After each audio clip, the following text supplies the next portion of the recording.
Hi, everybody, and happy Friday, and welcome to our ASUS PCDIY hardware stream, our 50th, actually, ASUS PCDIY hardware live stream. So, pretty excited to go ahead and kick this one off. We've got a lot of things to actually jump into. Really big UEFI announcements. We've got actually quite a number of actually giveaways to talk about. Actually, I think 3 total giveaways that we're going to be talking about here in the stream. Only a couple of new products in terms of actually some of our new product introductions. And then, of course, we've got the ASUS PCDIY Builder Spotlight, where we get to check out some of your guys' awesome builds that you've submitted to be able to showcase here on the live stream. So a little bit of everything. And of course, as always, I'm sure that we'll have some Q&A popping up here through the course of the stream. So let's get ready to go ahead and kick things off. Let's see who we have joining us here on the stream. Michael. Fantastic. Thanks for joining us here on the stream.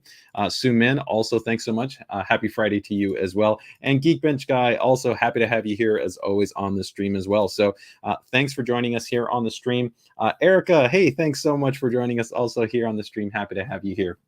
So we've got quite a number of things, like I said, to be able to jump into. And first and foremost, let's go ahead and talk actually about a few UEFI announcements. So if you guys are not part of our ASUS PCDIY Facebook group, I definitely would recommend joining it. It's a great community of fellow ASUS PCDIY hardware enthusiasts where we talk about all things related to ASUS PCDIY. So that's ranging from motherboards, graphics cards, monitors, routers, overclocking, water cooling, and so much more happens there in the community. It's also the best place to be able to find out about all the latest and greatest that's happening with ASUS, including our weekly UEFI update announcements. So what's really big news here is going to be, let me go ahead and just bring up this quick asset right here.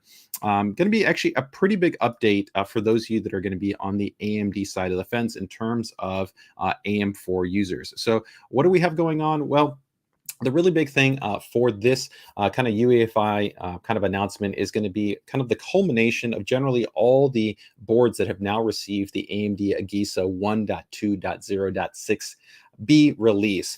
This release essentially did a few things, and probably the most important thing was introduce Vermeer and Vermeer X CPU support. So essentially for AMD's upcoming 5800X 3D, as well as quite a number of new CPUs that they're going to be launching alongside that CPU, it essentially allowed for support on those series of motherboards. So this would include X570, it would include B550, X470, B450, and also A series. Another big actually update that came along with this was communication and support from AMD to help transition to enable support for 300 series motherboards. So those that actually are running boards like X370, B350, and A320 to be able to receive corresponding UEFI updates. Now, there's a few things that we do want to keep in mind here now, and we've received some additional new updates in this regard. So first and foremost, the 1.2.0.6b is now kind of transitioning to a somewhat of a beta release, although it will fully work in terms of that if you're going to be updating to the upcoming series CPUs, you'll have full post and boot functionality based on that UEFI release,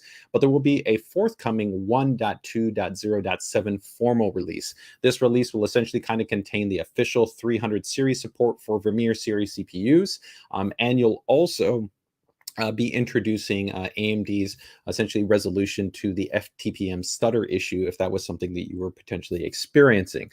That won't be released probably until sometime around the May timeframe. And as always, as we do our weekly updates, you'll be communicated that information here on the stream as well as in the ASUS PCDIY Facebook group under the featured announcement. We have already gone ahead and also started to issue those 300 series updates. So for many of our X370 series motherboards, they're starting to see them, including some of our Crosshair series motherboards. And also we are going to be issuing B350 based motherboard updates, probably starting in the next week and a half to about 2.5 weeks. So if you're a B350 user that's interested in that, make sure to go ahead and keep it tuned to the corresponding updates that we have posted in the group or that will be announced here. As of right now, there's already a total of, I think, over 100 UEFI releases that we've gone ahead and issued. And I will go ahead and link this to the group so that if you guys are interested in terms of taking advantage of any of these updates, I have a full kind of post and guide that will break down to all the kind of relevant information that you need to keep in mind. So let me go ahead and just jump into our group and I can show you here exactly what we're talking about. So here, this is actually our PCDIY Facebook group, and you'll see right here that there's actually a featured pinned announcement. If we head over into this actually announcement, you'll see 112 motherboards there. It gives you an entire table of all the motherboards that have essentially received the updates and that will receive the updates and are compatible with the corresponding CPUs, so the 5800X, 5700, 56, 55, 46, 45, and 41. And keep in mind that if you're talking about prior Vermeer series CPUs, such as like a Ryzen 5600X, you would also be enabling support for those series CPUs. Here's some updated information for our Crosshair series of users. I know the Crosshair Extremes already received the update in terms of the Crosshair X370 Extreme. The Hero and the Hero Wi-Fi will be coming in the not too distant future, so just give us a little bit more time and you'll be seeing that in the not too distant future. One note though is that just due to some underlying aspects in terms of the design, that board, while it will get the Vermeer support, it won't enable Renoir support, which generally is not going to be an issue because most users that are running a Crosshair series motherboards are not going to be running an APU, but that is something to be mindful of, and that is detailed here. If you want the entire list of all the motherboards, you can see right here, I have them all broken down per each chipset. So you'll see these are all going to be 500 series, all 400 series, and then all 300 series. And then there's a lot of kind of some additional kind of guidance and information that I have listed there that helps you to kind of understand how to update the UEFI, what you should keep in mind if you have an overclock configuration, and kind of just a lot of other kind of notes and important points right there. So I'm going to go ahead and link that for you that are interested in joining our PCDIY Facebook group. We also did go ahead and release some additional updates. So those that might be on actually the Intel side of the fence, there's a couple updates, but these would generally be referred to as what are called maintenance releases, so they're generally not super critical. I think we had Z590 in there, some B660, some H series motherboards, nothing too out of the norm. If you're interested in it, like I said, just make sure to check out our group, go over to the featured announcements, and you'll be able to be covered in terms of that information. But again, over 100 UEFI updates for AM4 series motherboards, so X570, X470, B550, B450, X370, B350, A320, A520, pretty much are all seeing updates to be able to enable Vermeer support. So pretty exciting to be able to go ahead and have that level of functionality, and definitely shows, you know, the extent of support that we're offering to our community of users. So hopefully that gets you covered there. Hey, Kevin, thanks for joining us here on the stream. Yes, Kevin, there is actually a few Z590 series updates that got issued, I think, for the Apex, for the Extreme, for the Hero, for a couple other boards. Again, these are what I would call maintenance releases. They're not super critical because especially Z590 is a quite mature platform at this time. But, you know, if you're interested, you can definitely go ahead and take advantage of it. Hey, Pellet, thanks for joining us. And Snef, as always, one of the absolute best builders and modders in the game. Always happy to have you here in the stream.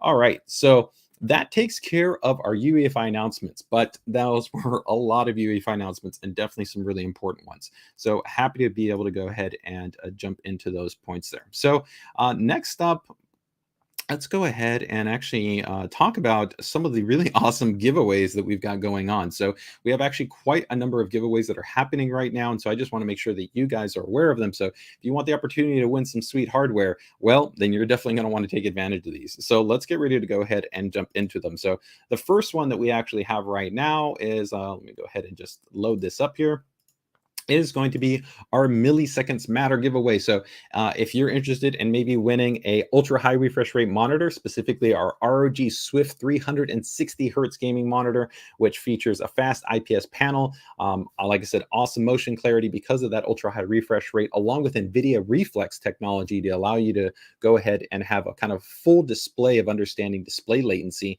by connecting it with compatible mice like our ROG Chakram, take for instance, which also is included in this giveaway, then you're definitely going to want to check it out. So it's pretty straightforward. I will link this in the chat, but you'll see that there's a Gleam applet. We've got 6 days left right here. You see you have the opportunity to win that ROG Swift and that ROG gaming mouse, and it's an awesome set of hardware that you have available to. And the other cool thing is that this version right here, the ROG Swift 25QNR, I will actually go ahead and show you something on it quick, but the entry mechanisms are very simple. You just have to go ahead and visit the page and then do a retweet. And that's pretty much all that you need to be able to go ahead and enter into that contest.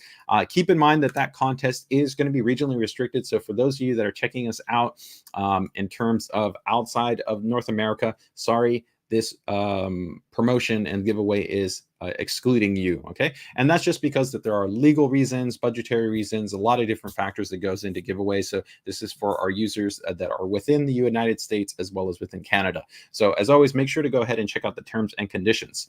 But lastly, the cool thing I also want to note here on that ROG Swift that you can win, right? You can see it's normally a $799 monitor, so pretty sweet that you're going to get the monitor and you're going to get the mouse. But this model also comes with the clamp, our C-clamp design. So this is normally actually an additional add-on that you can purchase for ROG Swift monitors, but you actually will get this as part of the monitor. So it's a cool addition where you have the standard base, but you also have that C-clamp. So you have two different ways to go ahead and install this. So very, very cool that you're going to have that opportunity.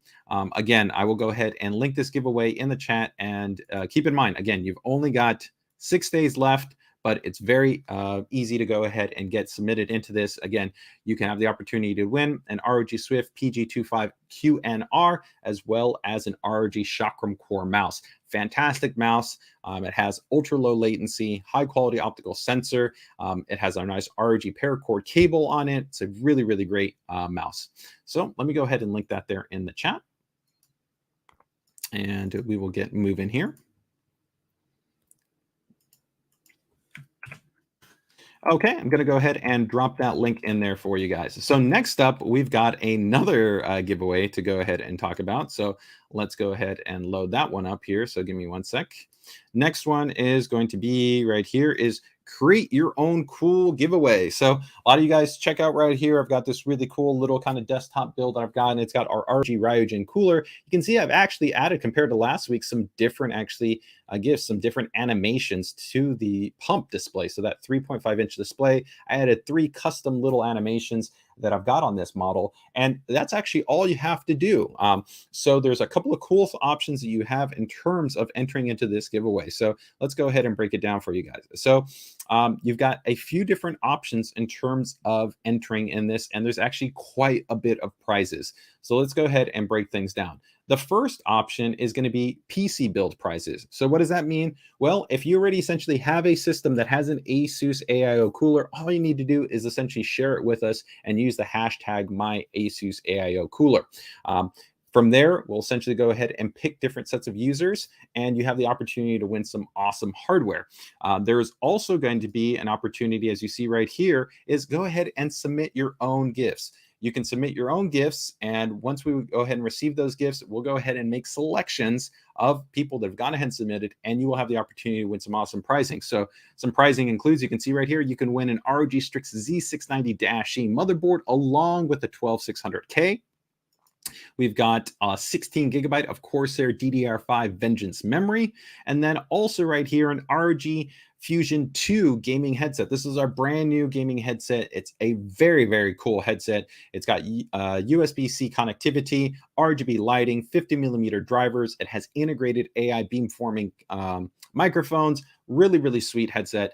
So you have 3 different prizes right there. And then for displaying your system, you can see that you've got 3 prizes as well. One's going to be an ROG Crosshair Dark Hero motherboard along with a 5800 XT series CPU. We then also are going to be giving away here the ROG Ryzen 2 360 ARGB AIO cooler. And then also you have the Gladius 3 wireless gaming mouse, along with the ROG Strix Flare 2 anime keyboard. That's our brand new keyboard that just came out. Really, really sweet keyboard. That keyboard alone goes for more than $200. It has 8K polling. It has hot swappable PCB. It also features a anime display matrix, USB pass-through. It has a sound foam dampening material design. A lot of really cool functions on this unit. So that's 3 prizings. But we're not even done there. There's even still more pricing that we have there. So if we scroll down here, you'll see that we have the Ryzen GIF campaign. We have the build campaign, right, which is just take a photo of your PC build with an ASUS AIO. But we also have that if you just go through and you go and essentially go through the Gleam applet and you take advantage of essentially going through the different options that you have right here, we will select 4 winners to win all of these prizes right here. So an ROG messenger bag, playing cards, notebook, baseball cap, patches, towel, lanyard, a note cube, and the ROG Horseman collectible figure. So you'll get 1, 2, 3, 4, 5, 6, 7, 8, 9 different pieces of swag for 4 lucky entrants. So a lot of prizing. I think all the way around, what, that's 4 prizes right there. Excuse me, 4 winners. And then we've got 3 prizes per the 2 other categories. So that's going to be 6. So a total of 10 winners. A lot of actually opportunity right there. So go ahead and take advantage of it. Only 5 days left for that giveaway campaign. Okay, so go ahead and take advantage of it. All right. And let me go ahead and get you situated on this one.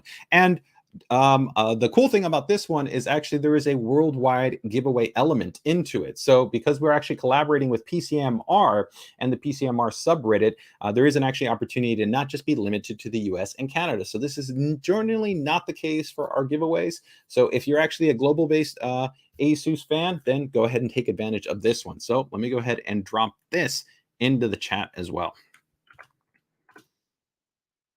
All right, let me see right here if we just got any questions right there. Hey, Mike, thanks for joining us here on the stream. Happy to have you here.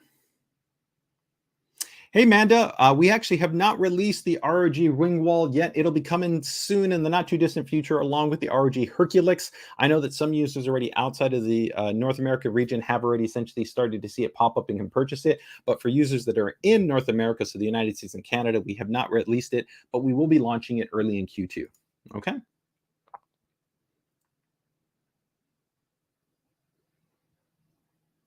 Hey, Pele, I'll have to look a little bit more closely at your question. If I have some chance during the Q&A section, I'll see if I can go ahead and answer your question. And if not, just make sure to go ahead and post in our ASUS PCDIY group, and I'll definitely make sure to follow up with you there, okay?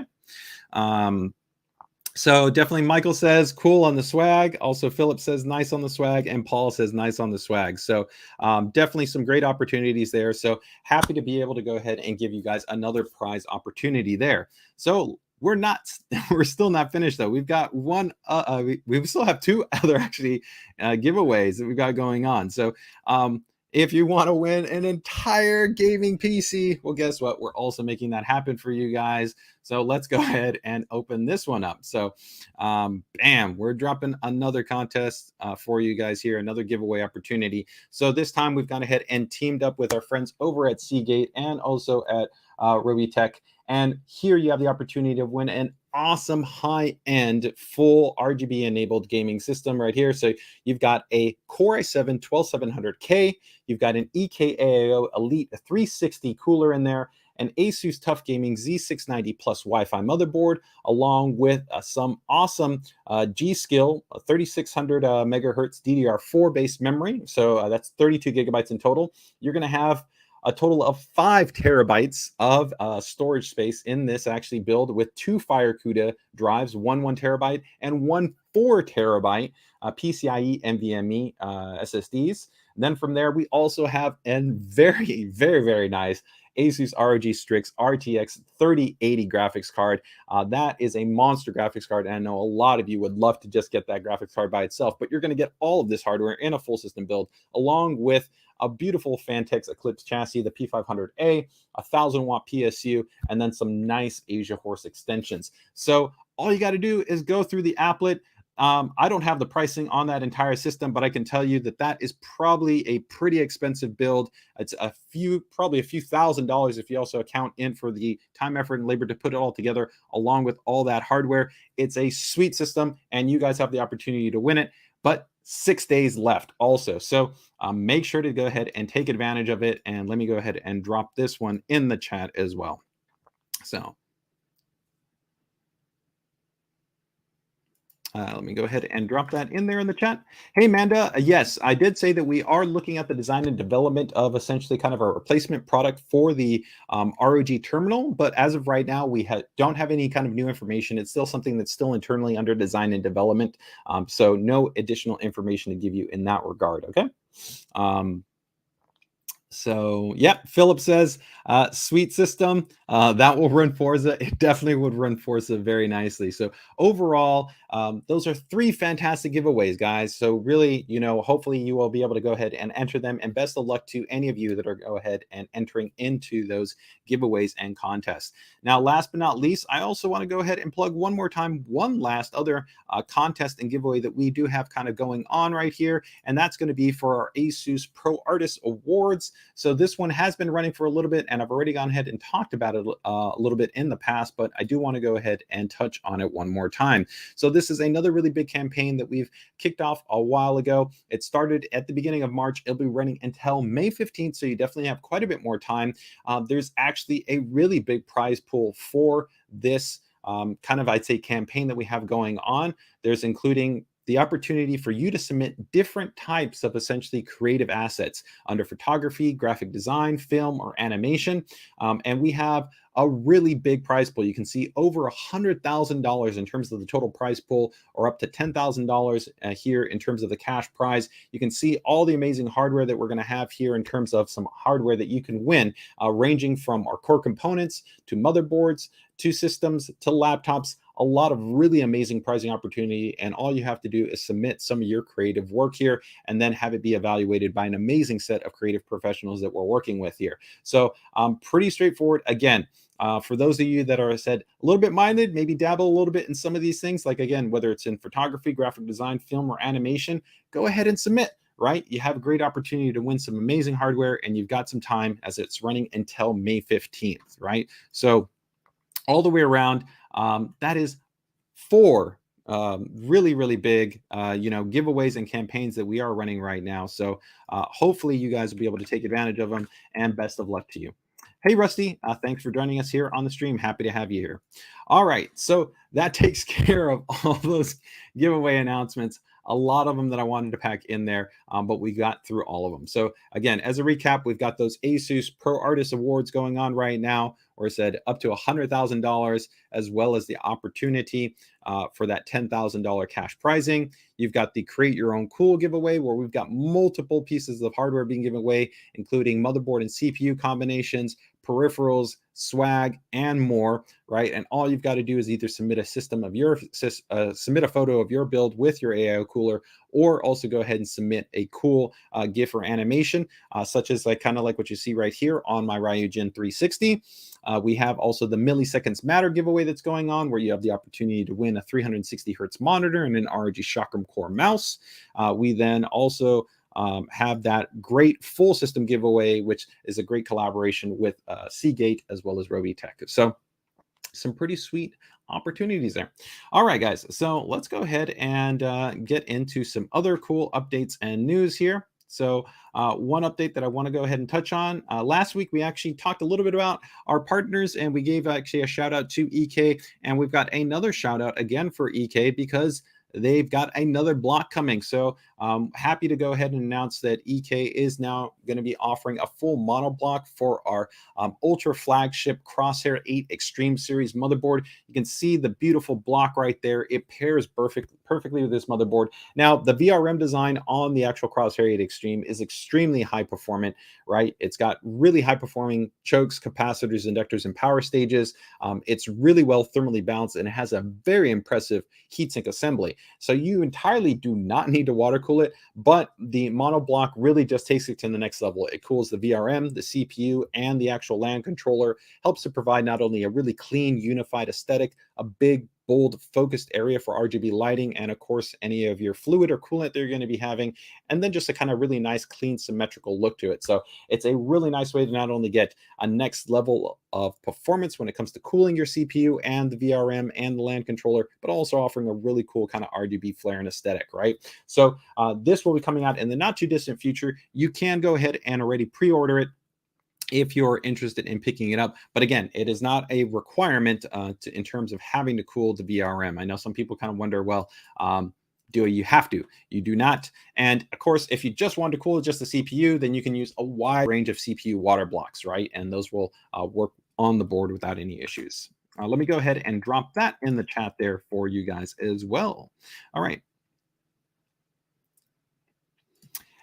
Hey Jagger T, how can I display my Ryzen AO to display my fan speed? It's pretty straightforward. You just have to go into the Armory Crate software. When you go into the Armory Crate software, you have an option to go into the hardware monitoring, and you can select from one display parameter to actually go up to all the way to 4 display parameters. Now you see right here on my Ryzen 2, what I've done is I've set it to actually display animations. But what you would want to do is actually go into the software and change it to go to to monitoring. Once you go to monitoring, you would then select the different types of fans that are available, and then you can actually display your fan information. In the past, I've actually shown different values, so I could have like the CPU frequency, the voltage, and then the corresponding fans. Now, there is one update that we are working on, and I can clarify this for you. The fans that would be displayed are not going to be for the fans that are connected to the Ryzen controller. As of right now, the fans that would be displayed are going to be for the ones that are connected to the motherboard, not to the controller. Okay, so as of right now, you can't display the fan speeds for the ones that are connected directly to the controller. So in instance here, these fans, you wouldn't have that listed there. Okay, so hopefully that clarifies that for you there. All right, so very cool. And again, if you guys are interested in checking out that block, I gone ahead and dropped that there in the link for you there. Can you update the BIOS over the internet? No, you cannot. We used to offer that actually functionality in the past, but we no longer offer that functionality. There were some changes in terms of kind of security compliance and some other aspects along those lines. So in terms of UEFI updating, the easiest way to update the UEFI is just go down to the support site, or you can go to Armory Crate. Armory Crate can see if there's an update, and then it'll download the file for you. Then you can extract it on your desktop, or you can move it to a flash drive. Either which way, then you use Easy Flash 3 and you go to the directory or essentially the folder that you have the file on, whether it's on the flash drive or your local drive, and you complete the UEFI update. Okay. All right, so let's keep moving this along. We've got a lot of stuff to cover in this week's stream. So next up, we've got some cool promotions going on. So let's go ahead and talk about those. Next one I want to go ahead and jump on here is we've gone ahead and worked with our friends over at Kingston for some very cool combos. So if you're looking for some good savings opportunities, then let's go ahead and show you what we've got over here with our friends over at Kingston. So let me go ahead and jump into these really quick. Give me 1 second to bring up this page. Where do I have that here? Okay, here we go. All right, so yeah. All right, so I will drop this link in the chat as well. We can see right here at Newegg, we've got these combos up. So you can see an example here. We've got an a Prime Z690HAE motherboard along with 32 gigabytes of Kingston Fury Beast memory, right? 5200. You can also see here there's another combo with a Kingston Fury Renegade M.2 SSD. This is a 1 terabyte PCI Gen 4 NVMe SSD. And you can see $70 savings, $50 savings. Got another one over here, which is going to be a $30 savings. And so that's with the KC3000. We've also got another one here with the Prime series with $25 savings and then $35 savings. So actually a range of different combinations right there for users that are going to be considering having a combination of storage or memory for Z690 if you're interested in some solid combos, some savings there. So let me go ahead and again also drop those for you there in the chat. So some nice little savings right there. All right. Now, speaking of savings, also, if you guys did not check out our stream that we actually kicked off previously, we've actually got some other Amazon promotions specifically on Z590 and 11th Gen series CPUs. So we worked over with our friends at Intel to be able to actually have some really nice value promos where actually with select ASUS series motherboards like the board that I've got right here, the Prime Z590-A, alongside a pairing with a Core 11, a Core i7 11700, you can actually have about an $85 promo savings. So that combination is really strong. And while Z690 is, of course, going to offer you the fastest experience in terms of kind of chipset level features and chipset level performance, Z590, especially with that 11th Gen 700K series part, really is going to offer you outstanding gaming performance, especially at high refresh rate 1080p and at 1440p. And it can be a pretty big price savings when you compare that to kind of going with a motherboard and CPU pairing on the Z690 series Z690 series and a 1210 series CPU, probably around a savings of maybe $200, maybe even $300, depending on the pairing configurations that you're going with. So we've got actually 4 different hardware combinations that are right now going to be on promotion. There's the Prime Z590-A. There's going to be a TUF Gaming Z590 Plus Wi-Fi, an ROG Strix Z590-E Gaming, and then lastly, the Z590 Gundam Edition. They will all get paired with an 11700 series processor, either the 11700K or the 11700KF. And on average, the promo savings you're going to be looking at is going to be between about $85 to about $95. So pretty big value propositions. Let me go ahead and bring these quickly up into the stream here, just so that I can go ahead and share the corresponding links with you if you do want to go ahead and take a look at those. Now, the important thing that you do want to keep in mind is that for these promotions that are running right now, they are time sensitive. The Prime Z590 promo is only going to be running until the end of today. It started yesterday and will end today. So if you want to take advantage of it, then you want to pick it up today. The next promotion will be with the TUF Gaming board, and that will start on the 26th, so tomorrow, until the 27th. And then we will offer the ROG Strix board for 1 day only, and that will be on the 2nd. And then lastly, the Gundam Edition board, which will be on the 4th. So again, let me go ahead and show these promos to you guys and show you actually kind of how the promo pricing looks for it if you guys are interested in that. So give me 1 second to go ahead and just load these all up here, and I will share these in the chat. All right, so do I have it? Yeah, I've got it right here. Okay, so here we can see this is the actual promotion that we have right now for the Prime Z590 and Z590-A, and you can see that it comes with an 11700KF, and right now you're saving about $85 by pairing these two together right now. But this promotion ends today, so you want to take advantage of it today. The next promotion will be tomorrow, and you will see a nice price savings on this. Like I said, approximately about $85 on this bundle, and that will be for the TUF Gaming Z590 board, along with that 11700KF.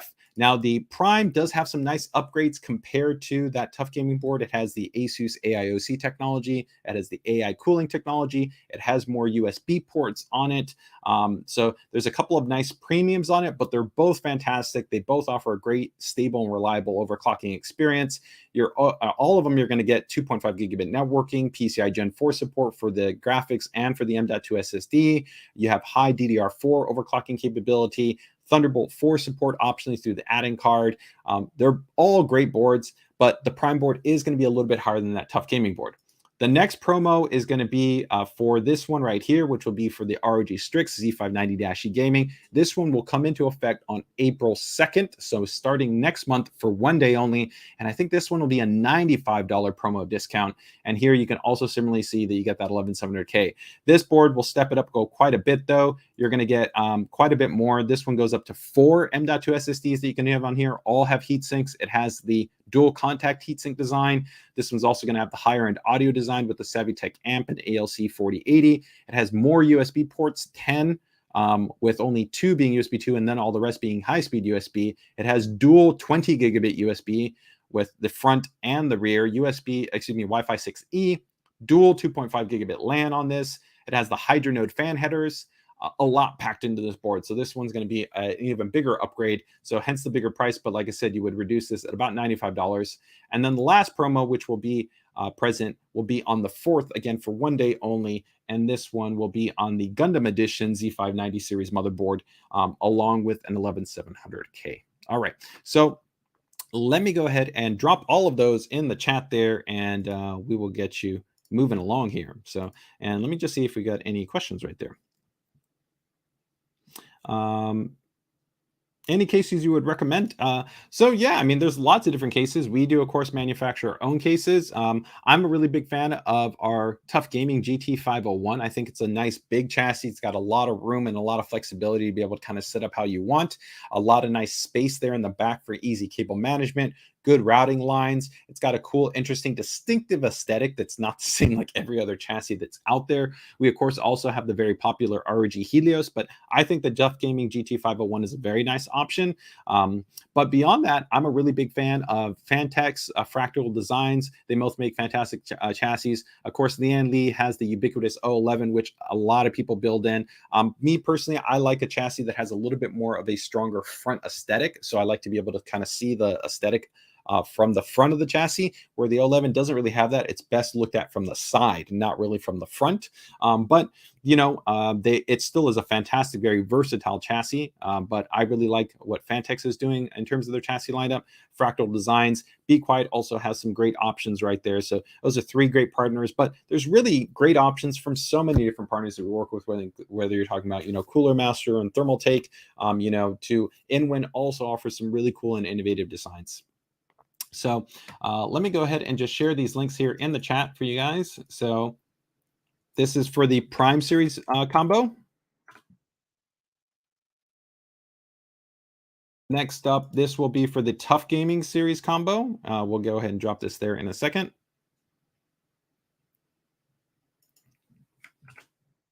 So this will be for the TUF Gaming combo. This will be for the ROG Strix combo.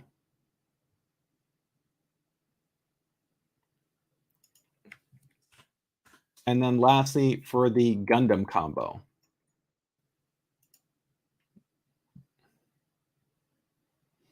Hey, H2O Computers, happy to have you here for the stream. So thanks so much. We've talked about quite a bit already, but always happy to have anybody joining here on the stream. So thank you so much. So let me go ahead and go back. Let me see one other question that we I think had there. Jagger's asking, is that I have one more question on the 5950X. Would the fans on the AO smart mode or set the RPM? I'm not exactly clear on what you're asking right there. Your fan duty cycle, or essentially the kind of the fan operating metrics are going to be defined by the fan itself, right? So as long as you've run the calibration profiling option, that will dictate actually how low the fans go. Most fans generally don't go below 600 RPM. Some fans will essentially be able to scale down to a lower level of RPM, but you have to actually check your metrics. And do keep in mind that different fans actually have about a 10% delta. So like an example right here is that this fan, this is our ROG XF120 fan that we have, right? We actually tuned this to have actually a very low operating profile so that it could be very quiet. As you can see, you probably don't even, well, as you hear, you probably don't even hear it running right now, and I have it right there, but it can actually support a pretty wide range in terms of the RPM. So that's the first thing you have to check for. Beyond that, we do offer actually some toggle options within the software, such as extreme quiet mode and our AI cooling feature on compatible boards that can actually allow the fan curve to be entirely brought down to a 0 level of operating parameter. So essentially silence, right? So you have to essentially look at the options right there. And if you do have the fans connected to a corresponding fan header that supports fan calibration, make sure to run that fan calibration. That will allow you to go ahead and ensure that you have the entire effective range of the fans set. And then beyond that, if you want to be able to support a lower level, then you can enable the extreme quiet mode, and that will allow you to be able to see if it enables support for full fan stop. Okay. Hopefully that answers your question right there. Hey, Jesus, yes. So the ROG Chakram X will be probably launching next month. We actually just did a cool kind of little bit of a spotlight preview on that. We've done it actually previously in some of our PCDIY hardware live streams, as well as actually we did one on Instagram yesterday. So we did a little bit of a deep dive into that awesome mouse. It's got a lot of really cool updates on it. Brand new ROG aim point sensor, 36,000 DPI, 8K polling. It's got the ROG micro switches in it, supports optical switches and standard mechanical micro switches. It's got the new ROG paracord cable. It supports up to 5 onboard profiles. It's got a redesign in terms of the actual joystick, which has now been concave with some texture, and it's been slightly offset. It has actually more RGB lighting zones on it. So yeah, that's an exciting mouse. It's going to be coming out in the not too distant future. Hey, Rick Star, happy to have you here on the stream. Raul, you should probably be seeing the G14 early next month. We don't generally talk about system-related components here on this stream because this stream is focused on our PCDIY components, but I can give you an update that you should probably be looking around that early next month timeframe. That's actually going to be for many of our new kind of 2022 laptops. All right, so that takes care of our bundles on that side from Kingston, as well as those bundles that we have on Amazon. So let's go ahead and keep moving things along here, and we will go from there. And also, one other note, if you guys haven't checked out, you may be starting to see some adjusted pricing on GPUs. I know for some of you that are looking for something that's a little bit on the lower price point, consider checking out our dual 6600 XT or RTX 3050 dual edition card. Both of those are actually generally right now available online and in stock at ASUS official MSRP pricing. And they make great cards for high refresh rate 1080p gaming and kind of, I'd say, very solid 1440p gaming performance. And also yesterday, I saw for the first time a new price adjustment, and accurately from ship and sold from Amazon and not from a third-party retailer, an ROG Strix 3080 card. So that's pretty sweet that you're starting to see improvements in that respect as well too. So let me see right here what else we've got before I get ready to talk about the new products. Yes, I've got one other item that I wanted to touch on here with a promotion that we do have going on. Okay, yep. So this is one other item that I wanted to touch on right here. So let me go ahead and actually, I think I've got it right here. Yep. All right. So this is our ROG Gladius 3.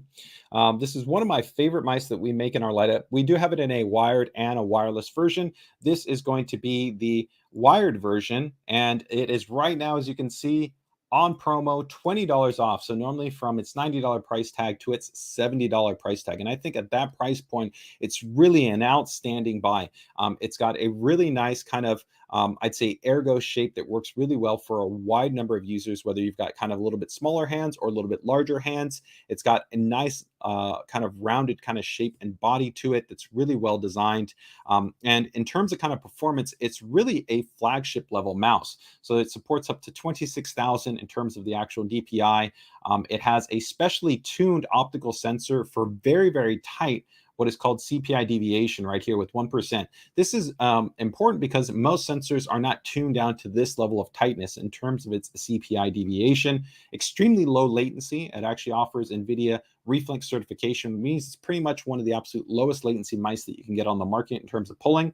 Supports your standard 1000 hertz pulling, has 5 profiles that are available on here. It does also have our brand new 100% PTFE feet. So let me see here. I can go ahead and show you. I mean, I could pull it up here on the stream, but I can also go ahead and just actually show you here plugging it in. So let me go ahead and just plug it in for you guys. You guys can check it there on the secondary cam, but I won't talk about too much. You guys have probably seen this on maybe some of our other streams, but I think it's a fantastic mouse right now to consider for its price point of $20 off right now. So let's go ahead and check this guy out a little bit more. So you can see right here, this is the Gladius 3. It's got a really nice kind of ergo shape to it. It has fully independent left and right buttons right there. It does also use what's called our pivoted button design, which means actually on the inside of the molding, that actually makes direct contact with what is called your micro switch. So if I actually take some switches right here,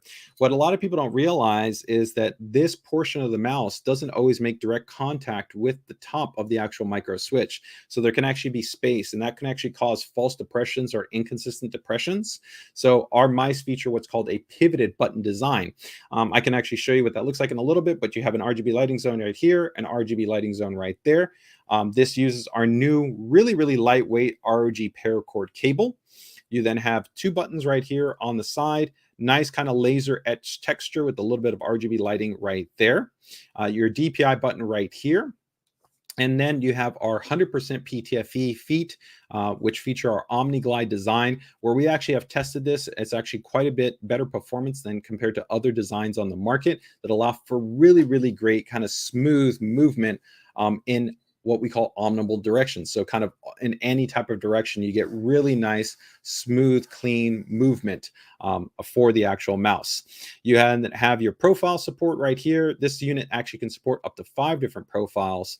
And beyond that, the real actually other cool element that you're gonna have on ROG mice, specifically the Gladius 3, outside of that 26,000 DPI and tightly tuned sensor, is going to be this right here, which some of you probably are already aware of what I'm going to show right here, but this is going to be the really cool element for pretty much every other mouse on the market, if you ever have an issue with your micro switches, if they jam up, if you want to actually change just how they feel, you want something crisper, you want something a little bit stiffer, you want something actually softer or even quieter, you can't change it. You would have to actually rip apart the mouse. It might not be designed to be disassembled.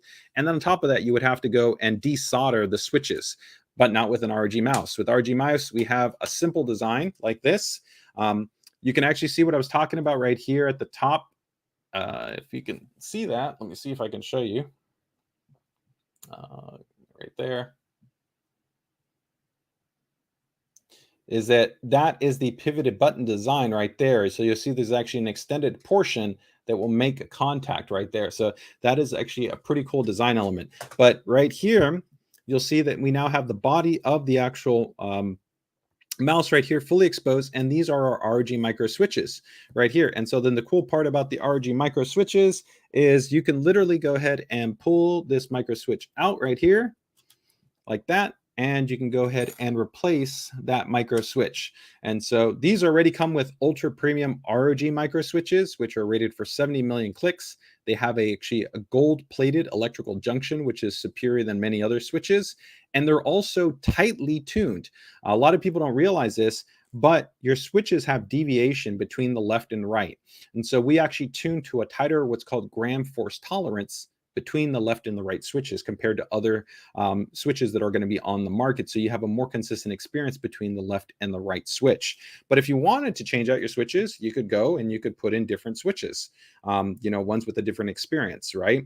The other cool part is that this mouse is the first mouse on the market, well, outside of the upcoming ROG Chakram X and the Gladius 3 wireless, that will give you support to either run a standard 3-pin switch or a 5-pin optical switch. So you can run either one you want. And literally, it's just as simple as putting that switch back in there.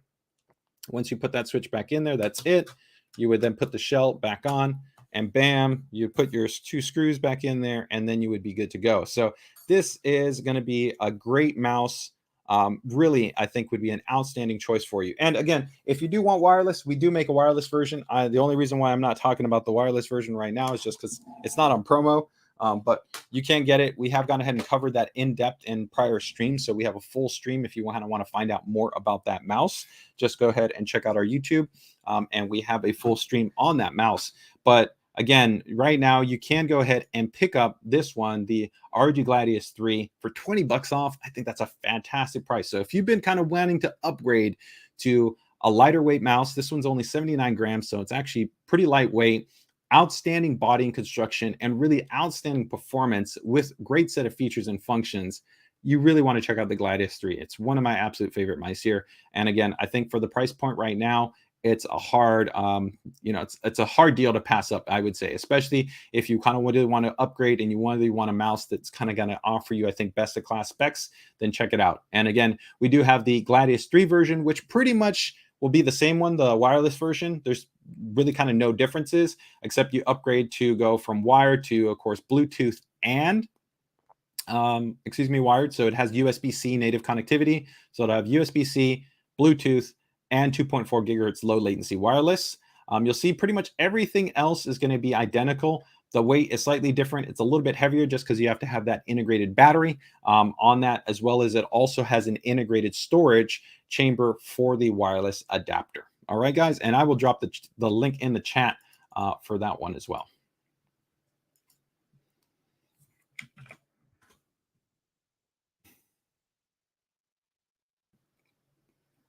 Hey, Kevin, yeah, for 8,000 hertz polling, that's where you're going to be taking a look at the upcoming ROG Chakram X.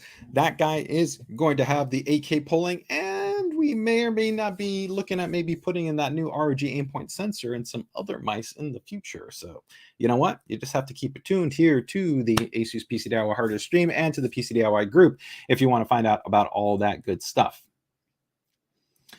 So Latency ratings, you always want to keep in mind that there's a few things in consideration when you talk about latency, right? So when you talk about 2.4 gigahertz, 2.4 gigahertz will generally go down to about 1 millisecond. So that's going to be gaming grade wireless. It's very good, and you can still have 1,000 hertz polling, right?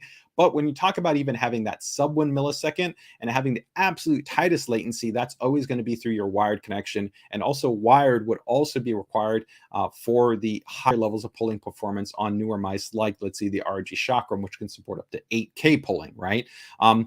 As far as kind of a competitive gaming experience, I'd say it's tough. You know, if you're somebody that has an absolutely low latency focused setup, then you would want to go with wired, right, to get the absolute kind of tightest latency. And you can get noticeable reductions, right? When we talk about 1 millisecond, you can get a half to a third to even sometimes almost a fourth reduction in terms of the overall latency metrics by moving over to that wired connection. So it's a little bit tricky to kind of note to that, but yes, if you absolutely want the lowest latency, then you would want to use that USB 2, right? So let me go ahead and show you our last promo right here that I did want to touch on. And that's gonna, oh, actually, sorry, I have two of them right here. This one is going to be for this guy right here. One of my actual favorite headsets that we have, and it's not expensive, right? A lot of times, you guys probably, when you're watching me here on the stream, you see I've got, my got my ROG Deltas that I usually have here on the stream that, is really kind of one of my favorite headsets, but it's quite a bit more expensive, right? Although we are now releasing the brand new ROG Delta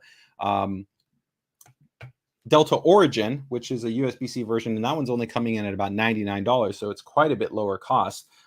It does drop off some of the kind of cool features that you have compared to this model, right? But the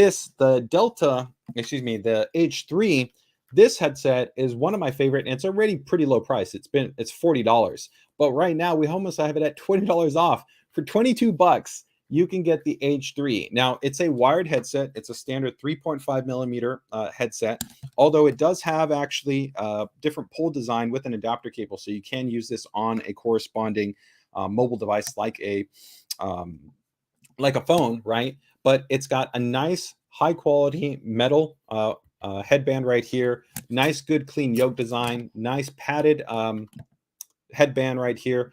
Comfortable, lightweight, and it has a good quality mic that's actually built in here. But the driver tuning on this is really actually my favorite thing. So let me go ahead and put it on for you guys. You guys can check it out. It's got a nice, just clean, subtle design. You can get this one for $22, and I'll tell you that the sound performance on this, I think, is very solid. It's comparable really to the actual sound profiling that I would say that we have on our entry-level Delta, and that's going to be a headset that's literally almost 4 times more expensive. The bass, it's very solid. It's clean and it's well pronounced. It's not overtly muddy. It's nice and tight and well controlled. Good mid-range and good treble. So it's got good experience really for music, movies, videos, and games, right? It has some nice little design elements where you have, I can show you guys here on the close-up. Go ahead and show you here on the close-up cam. But you'll see right here that it does have a button right there so that you can easily go ahead and cut off the mic if you want to go ahead and cut off the mic. If you want to go ahead and have volume adjustment right there, you've got your volume adjustment. And again, you can see that you've got a nice metal yoke right there, right, for your adjustment. It's actually got nice kind of clicks consistent right there. And it's a nice comfortable headset. And this one right here, it's really, like I said, it's very inexpensive right now. You can't detach the microphone like you can on our higher end headsets. But again, we're only talking right now that if we talk about the pricing, this headset, it's right now $22. You can get this with the promo pricing that we have right now at Newegg. So for me, I think it's one of the actual best value propositions that we have. If you're talking about just a nice, solid gaming related headset where you want a decent microphone, you want a good set of kind of of headphones just for kind of gaming, for music, and you don't have a lot of money to spend, I think this is a really solid option for you with the TUF Gaming H3. Now, do keep in mind that with an analog based headset as opposed to a digital headset, that the essentially the DAC and the amp that you have that's built into whatever device you plug it into will influence the sound. That's kind of one of the benefits of something like the Delta, right? Is that the DAC and the amp, one is very high end and it's built into the headphone. So that means whether you plug that in to your switch, to your phone, to your laptop, to your desktop, the audio experience can be very consistent. With an analog-based device, it's going to be more prone to the variance of the audio output quality from whatever device you connect it to. But if you've got something with pretty good audio quality in terms of the sound solution built into that device, let's say, for instance, like the motherboard, you can have actually a very good sound experience with that H3. So I'm going to go ahead and drop that one in the chat there if anybody's interested. Again, for 22 bucks, I think that's really hard to beat for that headset, right? Yeah, that's correct. Yeah, Evo. That's the TUF Gaming H3. I've gone ahead and dropped that link in the chat. $22 for the TUF Gaming H3. It's comfortable. It's lightweight. It's got good quality construction. The pads are nice and soft. It's got 50mm drivers in there. The mute button right there. Good quality mic. I mean, it's not going to be, of course, the class of a discrete, nice condenser mic, but it's clear, it's intelligible, it has adjustment to it, and you also, like I said, can use it with both mobile and standard devices. So I think it's very reasonable in terms of its overall price point. All right, so I think that's just about it. Oh, sorry, one last item right there. And that's going to be, we've got one other promo right here, $50 off on the ROG Strix XG27AQ. So this is a 1440p monitor. I know a lot of people are looking to finally upgrade to 1440p and high refresh rate. Here you've got a new fast IPS-based panel, 170 hertz, 1 milliseconds, G-Sync compatible. It has also a USB 3 hub, which a lot of people, we saw some pretty interesting polling recently that some people didn't even realize that monitors have hubs, right? And so a lot of people, actually, the cool thing about the hubs in there is that you can go ahead and connect your devices. So you can see right here, you've got your display port, you've got your HDMI, but then you also have that USB 3 hub. So if you wanted to connect something like a flash drive, your wireless adapters, different types of devices, you can do that. So it has a nice level of flexibility. This does support multiple orientations with built-in ergonomics. It has that new, nice, revised all black base. This is also going to be fully compatible with our ROG desk mount kit. So let me go ahead and show you guys the ROG desk mount kit if that was something that you're interested in. The desk mount kit is going to be essentially a C-clamp accessory kit that works with a wide range of our ROG monitors. So you can see right here, this is an accessory that you can purchase. It pretty much actually comes off to where you could almost get this for free and even pocket a little bit of money, like pocket your lunch, right? So you can see that you could attach this and then have a nice C-clamp mounting design, and you still get the range of ergonomics because the way that we designed ours, it's not built into the base, right? It's part of the actual body of the monitor that connects to this portion right here. So this monitor would be compatible with this if you did want to go ahead and utilize that. So it has that nice level of flexibility. So that is, I think, a really great value proposition that we have for that XG27AQ. Really, it's a hard specification set to beat, right? I mean, you like I said, get that 1440p, fast IPS, good color quality, get nice brightness upgrade in there, the G-Sync compatibility, that USB 3 hub that's also there. And this one also will support, I believe it does support our display widget. Yeah.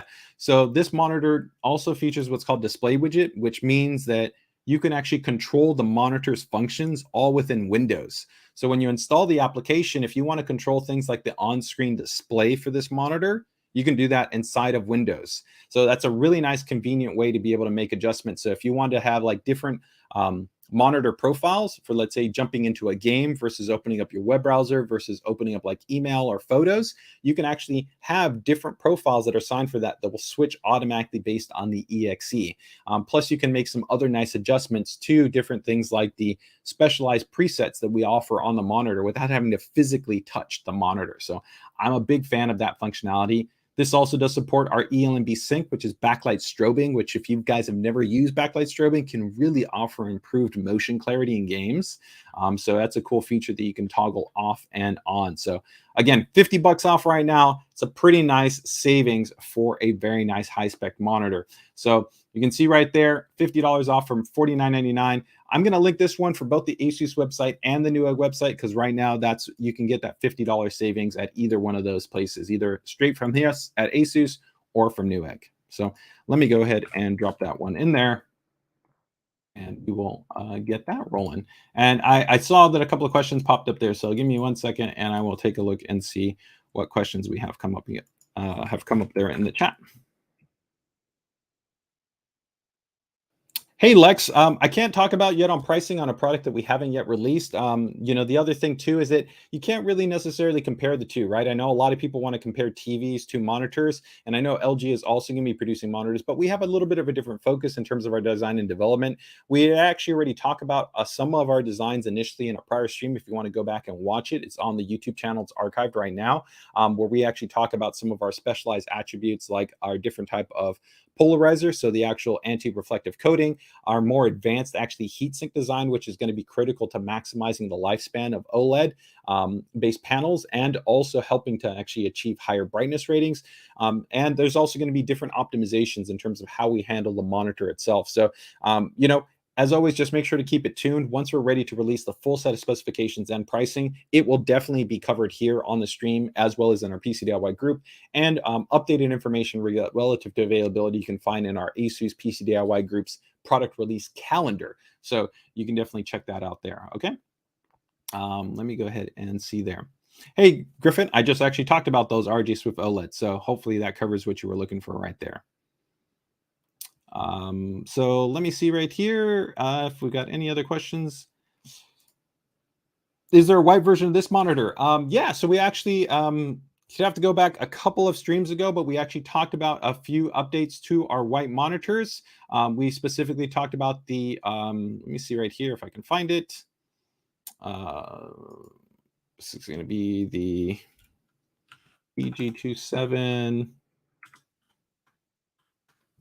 We had actually two. We have a 32-inch monitor in white, and we also have a 27-inch monitor in white. So let me go ahead and see if I can bring those up. And you should be seeing availability probably by the beginning of next month. So yeah. One is going to be the PG329QW, and then we also are going to have the XG279Q. So that will be two different monitors that we'll have that will actually be available in white. And those are both actually great options that will be very similar to those models that I actually just talked about in terms of actually white-based offerings. Okay. All right. So let me see right there. No updates yet on the UQXE. So the UQXE also I know was previously announced at CES. So again, once we have an update to be able to kind of release more information outside of what I already detailed on the CES recap stream, which again, you can watch back on YouTube, you can see that. And more information will come out probably closer to Q3 when we get ready for the release of that monitor. Okay. All right. Okay. So let's go ahead and I think just quickly recap on some just updated items right here. Before we get into our PC DIY Builder Spotlight. So these are not going to be super big in terms of any kind of any updates. This is just a basic, how would I say, like a packaging update. We already actually have these products already available. So I'm not going to go and recap them to a large degree because they are already available. It's just a little bit of change of some packaging. But in terms of just kind of our internal logistics systems, we have to kind of reissue these as an updated notice. And in case you guys didn't know about it, and because I also talked about that cool TUF Gaming H3 headset, which was very reasonable in terms of the price point, I figured, hey, why not just kind of touch on these really quick, right? So let me see here. The pricing for these are going to be pretty low, so I just want to make sure I pull those up correctly. Give me 1 second to bring this up here. All right, got them both up. So the first one is going to be the TUF Gaming M3, which is going to be coming in at $20 for a TUF Gaming mouse, and then the TUF Gaming K1, which is going to be coming in at $50. So the M3 is kind of really our entry to our gaming mice lineup right here, but it's still a very solid offering. It has a 7,000 DPI. It's got a lightweight build. It has a durable abrasion-resistant coating right there, good quality switches, and it also has high-quality Teflon-based feet for good tracking performance. So this is kind of an all-around, I'd say, just entry-level FPS-centric mouse. If you don't have a lot of money or just looking for kind of a basic, I'd say, upgrade to a very kind of entry mouse that might have maybe came pre-packaged with something else, then this is definitely not a bad option. Of course, you know, our ROG lineup is really starting to get very price aggressive. If you take a look at some of our mice, like our Gladius 2 series, which are a lot of times on promotion, which you can get for around $40, I think it's worth the upgrade cost right there. And if you watch some of our mice, you can definitely sometimes see some pricing drop into that mid 40 price point. So it just depends on what your budget is. But for $20, it's definitely not a bad option that you have available to you with the TUF Gaming M3. The main thing that you notice that differs is that this is using our older TUF Gaming logo iconography, but all the way around when we talk about just a well-built mouse, good optical sensor on here, good tracking performance, and pretty reasonable in terms of the weight. It's a nice unit. So, and again, here you'll actually see some of the cool things that a lot of companies at this price point are not going to offer you. I'd say a premium quality construction in terms of the shell material, or things like what we're talking about here, like the abrasion and the sweat test. It might seem kind of silly, but we actually do actually a lot of testing in terms of the actual construction of the mouse to hold up over time. And that's just because your hands are going to sweat, you're going to get humidity, you're going to actually keep rubbing this, and you want to be able to ensure the surface material is actually going to hold up over time. So for $20, you get some nice validation there in terms of ensuring that the mouse is going to hold up. The other model right here is going to be the TUF Gaming K1. This is, again, not going to be like our higher end keyboards that we have, like our ROG Strix series, which are very actually cost competitive right now, with our entry level models sometimes even falling below $100. But this is about half the price at $50. So you're not going to get ultra high end mechanical based switches right here, but these are going to be lightweight. They're well designed in terms of giving you a good feel. They also are going to feature a nice thing, which you're going to not see too often at this price point, which is going to be a frame that's been designed for spill resistance. And so that essentially means that you don't kind of have to worry about dust, debris, dander, kind of liquid kind of ingress and potentially damaging it. You got nice level of media keys and actually a volume wheel right here on this unit. The integrated wrist rest for $50, it's pretty reasonable. Do keep in mind that in terms of the RGB lighting, this is a 5-zone RGB lighting keyboard, and it's not a per LED RGB lighting keyboard like we would have on so many of other keyboards, like what you see right here with the ROG Strix Scope TKL, or pretty much any of the ROG series keyboards, right? But again, for $50, it's kind of goes hand in hand with something like the TUF Gaming M3, which is only $20. All right. All right. So that gives us another question right there. Eva, I'm sorry, I didn't miss your question. Sorry if I missed your question, but if you get the chance, feel free to go ahead and repost it there, and I'll try to get to it when I can. All right, so let me see what else we got right here before we get ready to move into our builder spotlight. We do actually have 2 brand new products that I do want to touch on, so let me go ahead and bring those up there. All right, so the first one is going to be right here that we have a new monitor. Nothing super special for those of you that are probably more on the gaming side of the fence. These are going to be kind of more in our general purpose series monitors, but I still like to highlight these here. Sometimes I know that some of you might just be looking for kind of a replacement to kind of add to, maybe a secondary system that you might have, or maybe a recommendation to, a friend or a family member or something like that. So let me go ahead and just bring these 2 up right here. So the first one is going to be the VA279HAE, and I think that one's $169, and the other one's going to be $179. So these are both going to be pretty close in terms of their respective price point. So you can see right here, this is a 27-inch. It's a VA-based panel. It's not super fast in terms of performance or anything, right? 6 milliseconds graded gray. It's really just kind of a general purpose monitor, right? 27 inches, VA-based panel. And it supports our flicker-free technology, low blue light filtering. It's also present on here. VESA mount compatible support. So it's just, like I said, a standard overall panel. Nothing crazy here in terms of kind of core specifications, coming in at $169. It's a little bit more focused for somebody that wants maybe a little bit of a larger display, but still fine with that 1080p, as a lot of times, sometimes we offer 27-inch monitors that are more gaming centric with a 1440p resolution, right? This one, actually, I like a little bit, just also maybe for some general users. It's also kind of a little bit different. It's a white-based monitor. This one does offer a little bit nicer upgrade features for actually only about $10 more. This is going to be 27 inches, an IPS-based display, 75 hertz, 1 millisecond MPRT, which is not the same as 1 millisecond gray to gray, right? But it is going to be in white. And so this one will be coming in at $179. So you'll see this one probably show up sometime early to middle of next month, and the same thing for the VA279HAE And one other kind of thing that's kind of interesting, and I'd like to see your guys' feedback or what your thoughts might be. This is going to be one of the first monitors that does feature our new antibacterial design. So we have started to put this in some of our other products. So the actual polymer itself is actually treated to actually have a specialized antibacterial coating. And what that means is that actually as you touch the monitor or anybody touches the monitor, it reduces the likelihood of actually the bacteria sustaining and growing and developing on that actually substrate, on that material. And especially, you know, through the pandemic era, or even as you kind of get into different times of the year where, you know, you've got different kind of concerns, I think it's kind of cool to just know that inherently your product is going to have essentially a little bit kind of more safeguards. You don't maybe have to be kind of as always conscientious about worrying of kind of wiping it or cleaning it, especially if you're using it kind of like in a multiple user household type environment. If you're the only person, it's maybe not that much of a concern, right? But depends on your usage. So it would be interesting to hear, what is your guys' thoughts? Is that something that you would appreciate?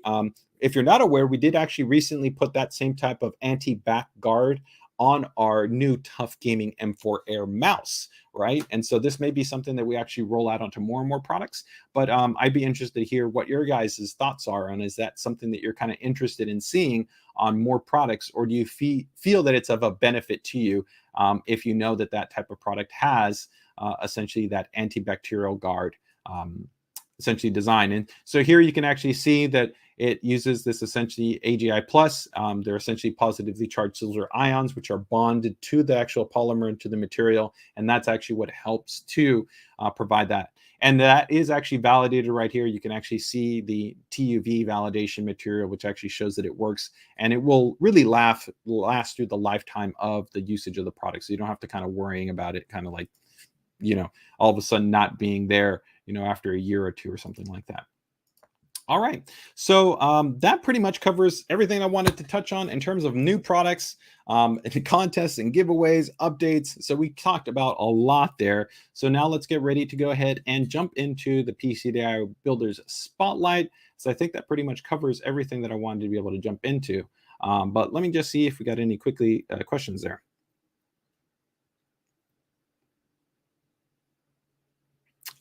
Okay. Hey, Rusty. You know, we usually have brand new monitor promotions almost like on a weekly basis, which is why we try to highlight them on the stream. What I can also tell you is that, you know, just try to actually check, you know, our most common e-tailers that generally work with us a lot of times on promotions is, I would say, B&H, Autorama, Walmart, Newegg, and Amazon are, you know, probably the top 5 that you can sometimes see a lot of pricing outside of our own. And also do remember, I will link it here in the chat if you guys are interested. So give me 1 second here, that we do also have the ASUS deal section now on our website. Some people don't remember that we sometimes now have this on our website. So you can see right here on the website, there's now a section here that says shop, and there's bundles and there's deals, right? So if you go to bundles, you'll see that we have kind of different promotions right here. You can see this was one that we had, which was the VG278 L1A, which was normally $380, and this is only $300, right? And then if you switch to just deals, you can get a different set, right? Or if you go to bundles, you get a different promotion. So that is right now on the ASUS website, and you can see that you get different kind of promotions that we have available. So those are 2 kind of ways that you can check for promos that we might be having directly from our website. But a lot of the time we have promotions that are working directly with our what are called channel partners. So those would be like the e-tailers and retailers that I noted there a little bit earlier. Okay.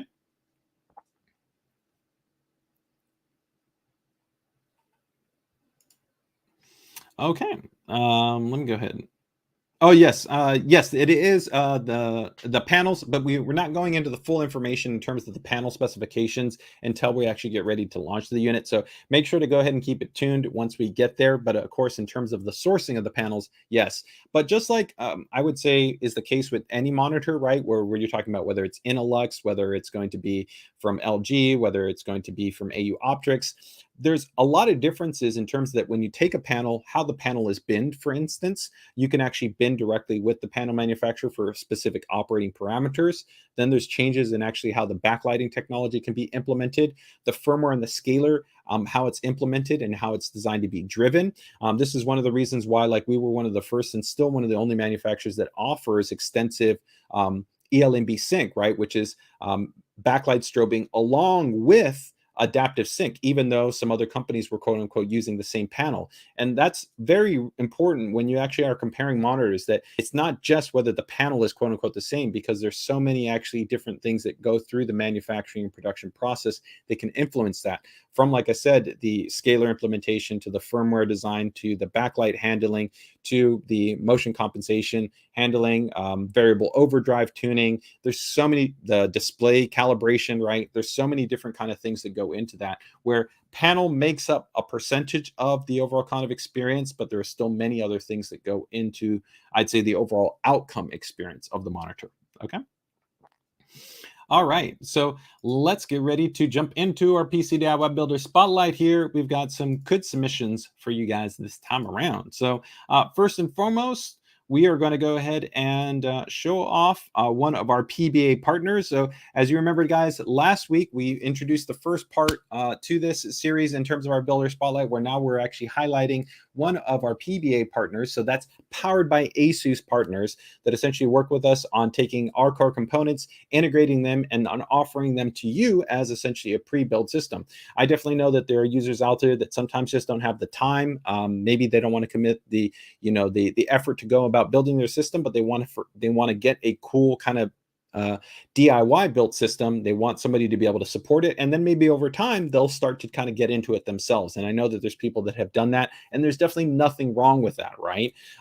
As opposed to, maybe like myself, where I started from the very beginning building my own systems, right? But the cool thing is with our PBA partners is you get great builders that bring their experience, expertise, and passion at building together a system and then offering it to you directly. And they are a really great option if you're looking to get ASUS-based hardware combined together with that. So we're highlighting today Ironside computers and their cool Night Owl-based build, which is pretty sweet. So let's go ahead and take a look at this system right here. All right, so right off the bat, we're seeing that we've got an interesting color scheme right at play right here. This is definitely giving you those Noctua vibes. And if some of you kind of have been paying attention to our product line, you know that we had released an actually Noctua edition graphics card, right? Where we actually took Noctua's fans and implemented that in with a custom redesigned heatsink assembly to offer the not only very high performance of already that RTX 3070, but absolutely a super quiet version of the RTX 3070. So here they actually are taking this to the next level and really bringing it all together with a beautiful theme, high level of performance, and ASUS hardware, along with their experience and expertise as a builder.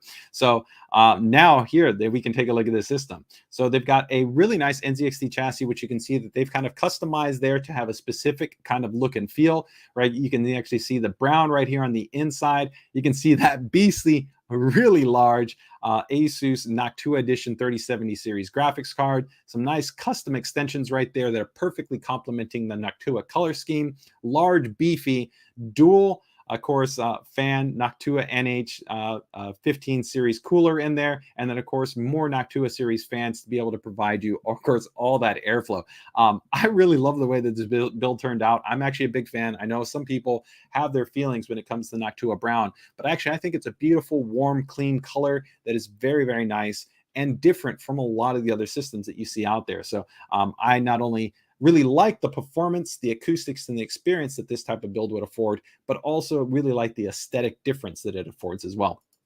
So here we can take a nice close look at their kind of setup right here. You can also see some nice customization with that nice mesh panel that you have at the front, helping to improve, of course, that intake airflow, where traditionally in kind of your standard chassis, this would actually be blocked off, right? So here, this is giving you that balance of an aesthetic, but also an airflow characteristic. Really cool overall kind of setup, right? Yeah, so definitely see Not Jealous, really nice, has an industrial look to it. Chonky. Okay, I think we can go with that. I mean, definitely you got some big heat sinks in there, but again, when you're talking about really big performant heat sinks, that's something you're going to get, right? And I kind of like that heavy feel to it, but of course, that is what is affording so much of that thermal dissipation performance, right? nice close up there on it. You can see all those fins in that massive cooler. That card is almost essentially a 4-slot card, just if you're wondering. It's bigger than already our really big ROG Strix series cards. Then you can also see right here some nice customization with the iron side right there, their logo. And you can see those beautiful Noctua fans, of course, really focusing on making sure that we're not just on the aesthetic side, but also making sure that you've got clean, accessible airflow, right? And all the way around, I think it came out really, really nicely. Really great design in terms of the overall aesthetics and the overall performance. And I'm sure the really great thing about this is not only do you get a high performance system, but a quiet system on top of that. So overall, very, very cool, I think, build that we have here from Ironside Systems. So let's go ahead and let me bring up the product page actually quickly here for this guy, just so we can take a look at the core specifications of this unit. So give me 1 second and I will bring that up here. So do I have it here? I'm pretty sure I got it over here somewhere.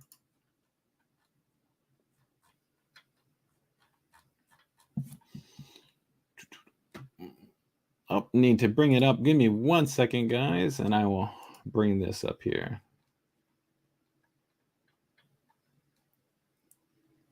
If I remember right, this should be a 12th gen enabled system. Yep, here we go. Okay, so here we're going to again see our system, and you can see right here, it's got the chassis. It's an NZXT H510 Flow, right? Then, of course, with that 12900K, we've got the RTX 3070 Noctua Edition, 64 gigabytes or 32 gigabytes. It depends on your model, right? You can see a little bit of a different configuration right there. A 1 terabyte or 2 terabyte NVMe SSD. Both are using our Prime series Z690 series motherboard. So, excuse me, a Prime and an ROG Strix. I think the photos we showed you there is with the ROG Strix board, right? So you get the nice upgrades with the ROG Strix series, if that's something that you want, versus the Prime series board. They both come with Noctua coolers, the U12A and then the NHD15, and then ROG Strix series power supplies. And ROG Strix series power supplies, that's really kind of complementary because those power supplies come with enlarged heat sinks, support 0 dB fan operation, and high quality power supplies. I actually really like this pairing. I think that this would be a really nice configuration right here. So they've got 2 different tiers available here for the Night Owl Tier 1 and Tier 2. Overall, I really like the way this turned out. Definite thumbs up, and a nice shout out there to our PBA partner from Ironsides Computers. So let's get ready to go ahead and go to our next actually spotlight there. And I'm going to go ahead and throw that link there in the chat for anybody that's interested in checking that out a little bit closer. H2O Computers says, yep, nice work. Very cool. All right, so let's go ahead and now take a closer look at our actual end user contributed builds and see what we've got going on. Our first build right here is going to be, I think, from Alex, and this is going to be Banshee, if I remember correctly. Yep, so this is going to be Banshee from Alex. So let's see what we've got right here. Let's bring this guy up. Okay. What do we got going on? All right. Ooh, we got this kind of like a little bit kind of synthwave vibes going on right here. This has got a very kind of cool purple aesthetic there. I like that.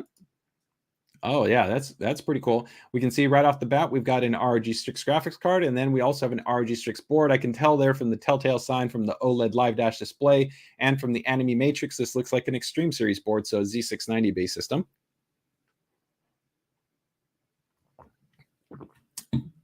And then you can also see we got a GPU brace that's been installed there to be able to keep your card nice and straight. And then here we've got a little bit of a little slightly overexposed, but gives us good visibility. Very nice and clean, well done. So cable management, really, really nicely clean. Everything's well routed. I like the use of the streamers right here in terms that I generally, for me, have a preference of actually flat cables as opposed to streamer cables or RGB enabled cables, but these have been really well implemented. A lot of times when people put them in there, they're a little bit eating, I think, too much space, so not giving you much visibility on kind of your core hardware. Here we have some really nice routing to give us good visibility of all our core components right here. Nice clean visibility for the OLED Live Dash display, for the Anime Matrix, for the pump housing. Nice top mounting position right here for the AIO cooler. Everything works really well right here. I don't have any real complaints.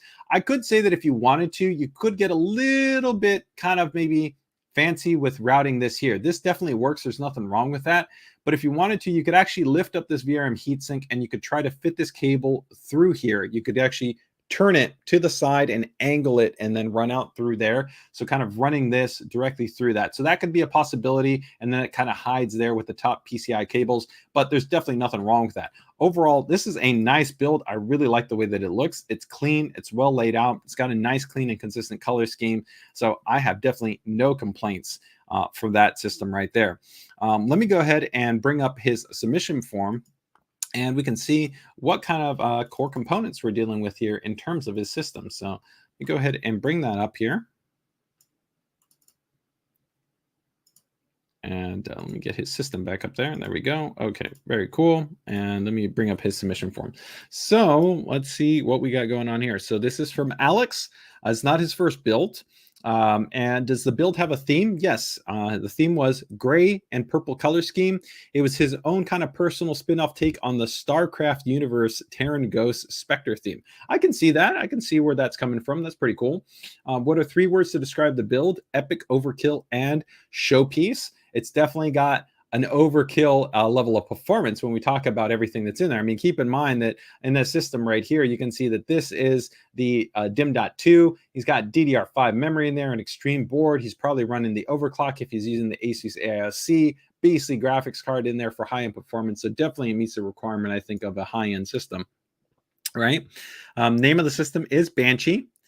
Core hardware that we've got in here is going to be, this is all inside of a Cooler Master Cosmos C700M, ARGB full tower case, 12900K. He's got an H17i Elite cooler on there, the Maximus Z690 Extreme. That's the same one that I've got right here on this test bench. He's running, let's see, 4x16 DDR5. So that's one thing that I would say that probably is not accurate. So one kind of tip here that I would tell to Alex is that, I don't know, maybe he's really lucky on the IMC, but when you run 4 DIMMs on Z690, you want to keep in mind that, one, there's no manufacturer that makes a 4 DIMM kit that's going to be over 4400 MT. They're all 4400 or below. So if you're running actually 4 DIMMs, that means that you've taken 2 kits and you've mixed them together. That's not ideal. The main reason being is that the memory controller for 12th gen, while it's outstanding, I mean, it's extremely impressive in terms of its scaling. We're seeing, you know, over 80% of CPUs can hit about 6000 MT, and it's not uncommon to even be able to see maybe 6200, 6400 MT, and some users maybe even greater than that. That level of scaling is unprecedented for an IMC to go from 4800 to that level, especially within the first generation. But in 4 DIMM configurations, and also as you go to higher density, so going from like a 16 gigabyte DIMM to a 32 gigabyte DIMM, you're going to bring down your MT scaling. So here you have 5600. And running this in a 4x16 configuration, you're probably going to not see more than maybe 4400 in a 4 DIMM configuration. So my recommendation, unless you really want to keep the look of have 4 DIMMs, is to drop the 2 DIMMs so that you can actually run this at 56, or maybe even tune the memory and get even more. Maybe try to see if you can get 6000 out of it. Okay. So he's then running an RTX 3080 graphics card in there. He's got a 980 1 terabyte and then 2 980 terabyte M.2 SSD. So that's a total of what he's got, 5 terabytes of M.2 SSD space in there. 1000 power supply, 1000 watt power supply, and then he's got the streamer cables that are in there, and then some 140 millimeter Corsair L fans and 140 millimeter ML fans. Overall, the budget with everything, including Australian to US conversion, it's about $73 to about $7,500.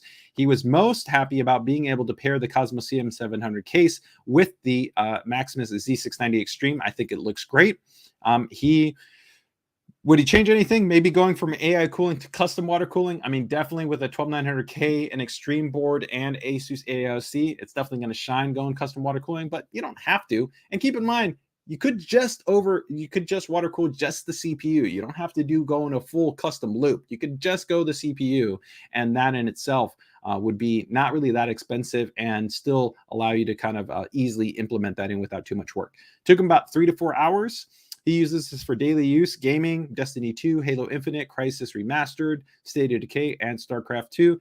His favorite feature, is that he really loves the DIMM.2 add-in card. So if you guys don't know what I'm talking about, that's this little card right here. This motherboard supports up to 5 M.2 SSDs, 3 on the motherboard, and then 2 via this very cool little DIMM.2 add-in card, which you install straight onto the motherboard. So, Alex, this is a definite thumbs up from me, man. Kudos on your build and best of luck with your system. Thanks for being Team ROG and Team Maximus. I like the way it turned out there.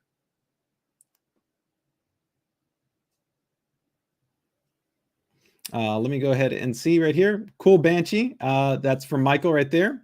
Geekbench 3 scores are great. Yep. Okay. Very, very cool. All right. So let's go ahead and take a look here at our next system, and we will go from there. So give me 1 second here to go ahead and load this up. What do we got next here? Next build is going to be Bethany, and this is going to be, I think, from Adderson. Yes, I believe is Adderson. So Adderson, as I believe, is a streamer, and he built together this really cool system. And you can actually check out a full stream as well as actually a YouTube video of his actually build if you want to check it out. It did turn out pretty cool. I will go ahead and actually make sure to link that in the chat if you're interested in checking out the video for this build. And it's a cool kind of just like live build through, so you can go ahead and check everything out on it. So let me go ahead and share that in the chat with you guys first. All right, and let's go ahead and bring this up here. All right. There we go. All right, so let's go ahead and take a look right here. So here right off the bat, we can see we've got the, of course, quintessential popular chassis right now in a cool kind of rainbow pattern. Overall looking really nice, kind of with this little bit of the tint going on right there. I'm digging that color scheme. This is what I was saying a little bit though, is that with this type of chassis, the front facade I don't think necessarily is as strong. I think that the PCMR edition has a very cool facade because that one has that mirrored kind of effect to it. But traditionally, because here you've got kind of hardware that you're seeing that isn't really that visible or attractive, unless you put something like a distro, there's no strong identity to the front. Here you do have the little bit RGB lighting. It still looks really clean and well executed, but this is where I would say that this chassis looks best when you look at sideways, as opposed to a different chassis. When you look at it head on, will have an actually directly visible kind of identity to it, right? But of course, I know the community loves this chassis, so nothing wrong with that. So here we can see, of course, more of a side profile shot. You can see this is the XL edition because it's the ROG certified model right here. We've got our ROG Strix board in here. We have the Ryzen 2, and we have an ROG Strix series graphics card in that beautiful horizontal orientation. As you can see that nice RGB light bar.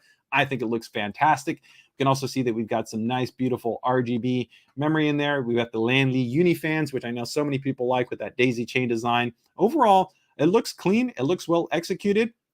I see no real issues right here. I like that he did stream the cable over the back end of the graphics card to leave the light bar fully exposed and clean.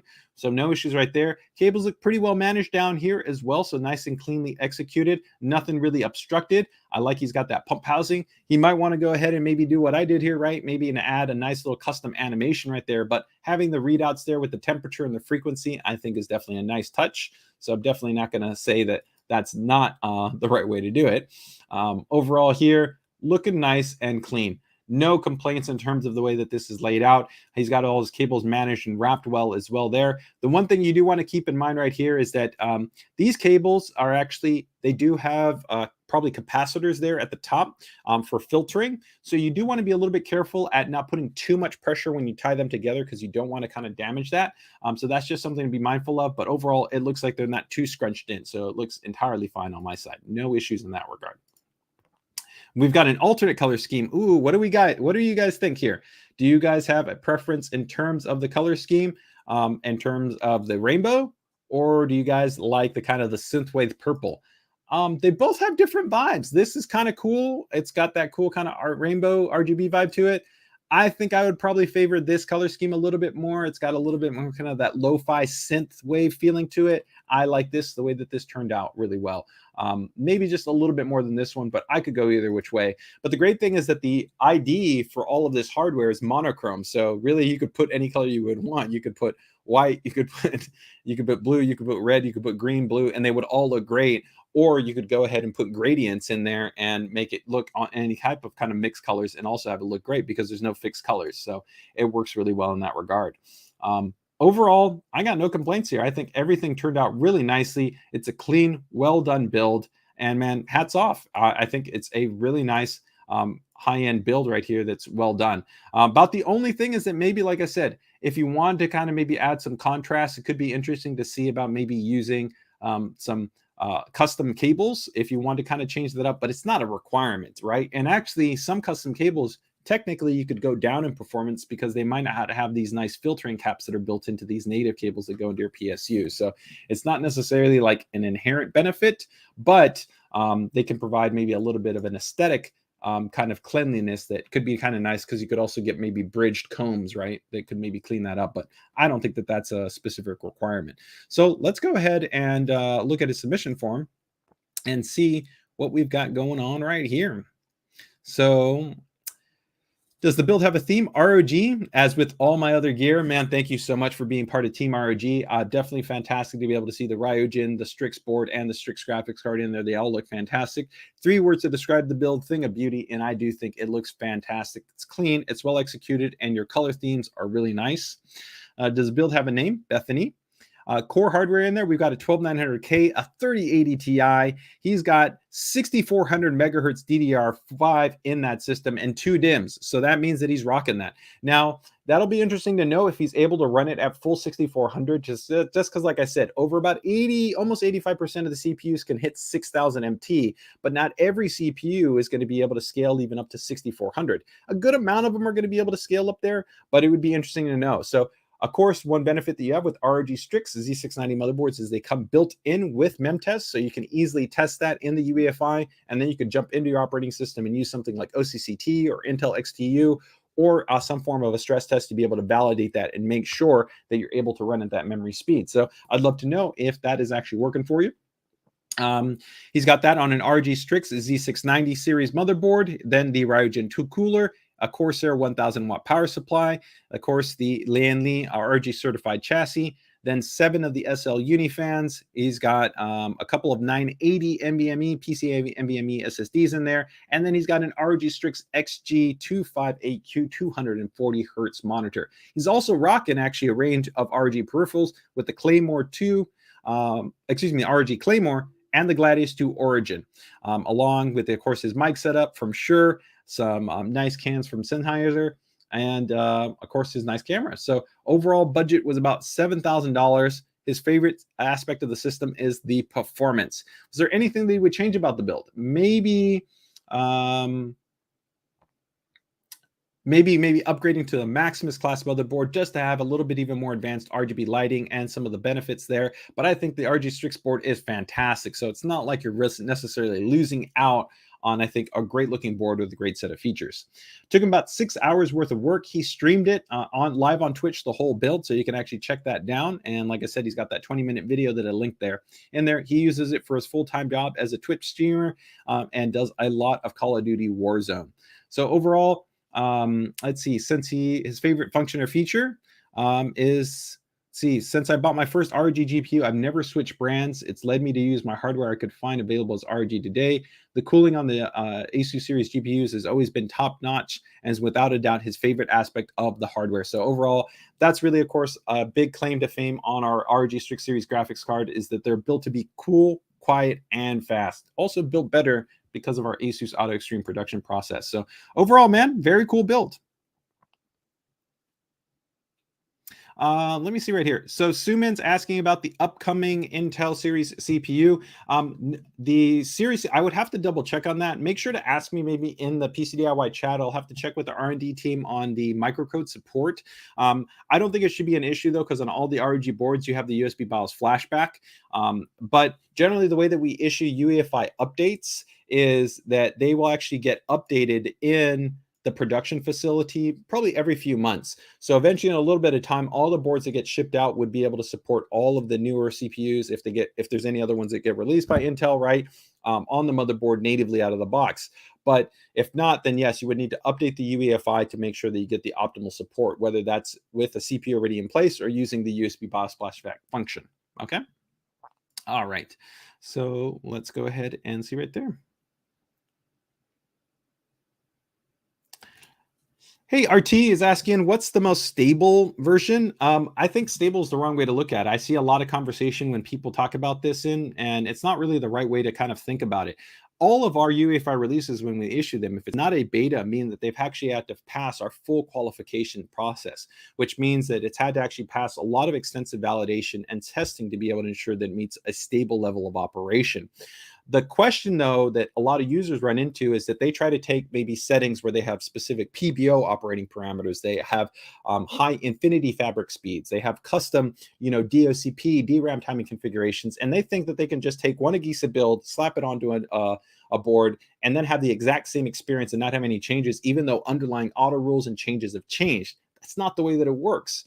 And because of that, that can actually introduce instability and actually overall experiences. So what I tell most people is, if you've been running your OS for probably more than a year, consider doing a reinstallation and doing it at full OS defaults. Once you do that, check your baseline stability, make sure everything's running well, and then from there, retune with that new UEFI Agisa in place. The other important thing is that I don't necessarily advocate updating just for the case of updating. If your system is stable and reliable and has a really well-tuned system, keep it with the current build unless there's something specific you're looking for. But most AMD boards, including the Dark Hero, already have very mature code bases, meaning that there's not necessarily key improvements that you're going to get by just switching to a new Agisa. The last real major Agisas that have been released were designed to address specific issues. So like one was USB interoperability issues, which was only for a select series of users. Some users keep thinking, oh, I'm going to get better IF speeds. It doesn't work that way because IF speeds are based on the silicon variants of the CPU. So you have to keep that in mind, right? But what I would tell you, if you're running a Ryzen 5000 series CPU Zen 3 on a Dark Hero, use the latest build. But just keep in mind that if you have tightly tuned parameters, that might mean that you have to retune your parameters for that new build. And ideally, to best test it, I always recommend, especially if you're going with anything that contains new chipset firmware, which can be present when you go to a new Agisa build, you may actually want to reinstall your operating system from ground zero so that it's native to that Agisa build. Reinstall your chipset drivers, and you should probably find that you have a very stable and reliable system. Some users that run closer to stock or less kind of tightly tuned configurations generally can transition from one build to another and usually not have to worry about some of these concerns. But the more kind of tightly tuned a system might be, you might run into more kind of variables that you have to keep in mind. A lot of this information is also detailed in my FAQ guide that we have posted in the group when it talks about UEFI updating. So hopefully that helps you out, RT. All right, so let me go ahead and get ready here, and we'll go into our last, no, except not our last build. We actually have a couple left. So we had Iresign, we had Bethany, we had Banshee. We've got Old Faithful. All right, so this is Old Faithful here. I believe this is from Michael. Yes, I believe it's from Michael here. Give me 1 second here. Here we go. Yep, here it is. All right, so let's see what we got right here. This one's a little bit of an older build, but I'm always a fan of showing anything off here. So let's see what we got right here. Actually, I think that he's upgraded recently, so this might be of an older system right here. So let's see here. And we've got a vertical GPU installation, an ROG Strix card, and an ROG Strix board. Got a cool kind of color scheme going on here with some blue, some frosted hardline tubing right here. Got some orange and looks like some gray, and then in a fractal defines chassis right here. Got a nice EK velocity block in here. These are some interesting kind of lines and layouts. This is definitely a little bit different than kind of the standard kind of vibe here.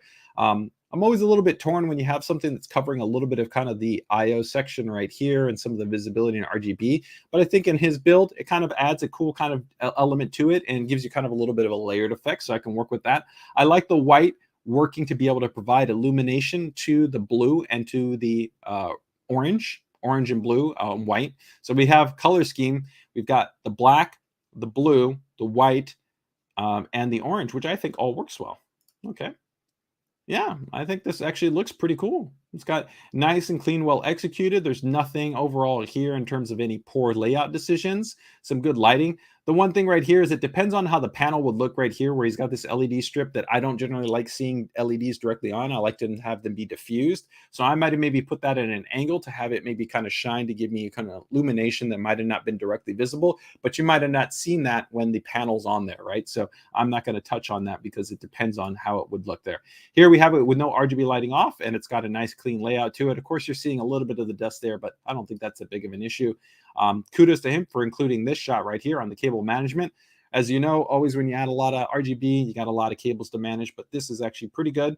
It's pretty well separated. I tend to like having my cables a little bit more isolated, knowing specifically which cables are going to which sections, and I will isolate those with specific color Velcro ties, or actually hook and loop fasteners as they want them to be called. But overall, it's a cool build. I like the overall color scheme. I like the layout. Nothing wrong with that.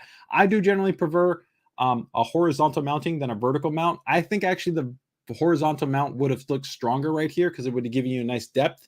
But this has a cool little display that normally you wouldn't see the RGB lighting on this card if it wasn't in the vertical orientation. So I can understand that maybe you just wanted to add a little bit more kind of more accent lighting, right? What are your guys' thoughts here? Let's see what we have going on right here. Can you hot plug fans? Yeah, so if you're kind of wondering right here, you see right here, I've got this XF120 fan. I can remove the fan right now, and I could remove it, and I could plug it in live. It's fine. It's not really that much of an issue. Do keep in mind, though, that you still always want to run a fan calibration and profiling to the fan, so that you can still make sure to kind of fully make sure to know the minimum and maximum operating curves for the fan. I generally don't recommend, hot plugging any device that requires active power, but you can, if you wanted to, hot plug a fan. It's not going to generally short anything out. And the board does feature special over current protection designs to help to kind of mitigate any type of issues in that regard. But yes, if you just want to unplug something quickly and then plug it back in, you can. Yeah. Just make sure to also be careful, though, for the polarity of the cables. If you were to kind of do something live and plug it in backwards, then that could actually cause a short and you could damage something. So as long as you're plugging in to the correct polarity, then you're going to be okay. Okay. All right. So let's go ahead and bring up his submission form and see what we got right here. So this is from Michael. It's not his first build. The theme was blue and orange. This was actually his first water-cooled build. So kudos actually for having actually a little bit of a hard line. It's nice. It's clean. It's well done. Even it's got some nice little bends right here that look clean and well done. Even this longer bend right here. So it's actually got a 2-point bend, one bend right here, and then another bend right here. This is done pretty good.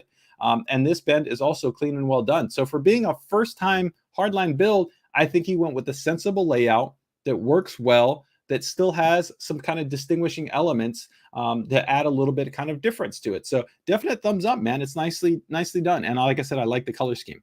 Does the build have a name? Yep, Old Faithful.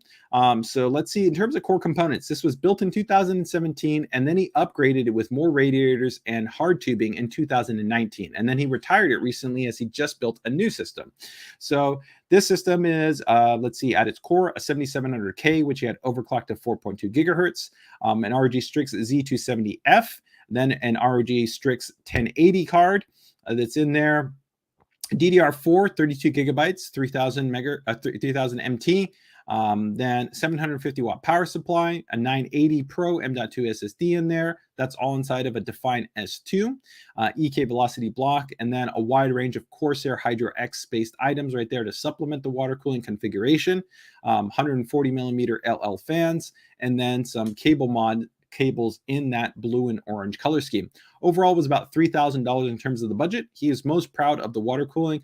First time to actually implement custom water cooling, but overall liked the way that it turned out. And he had those bends that also he was happy it was able to go ahead and do. And I agree, they came out well. They came out nicely.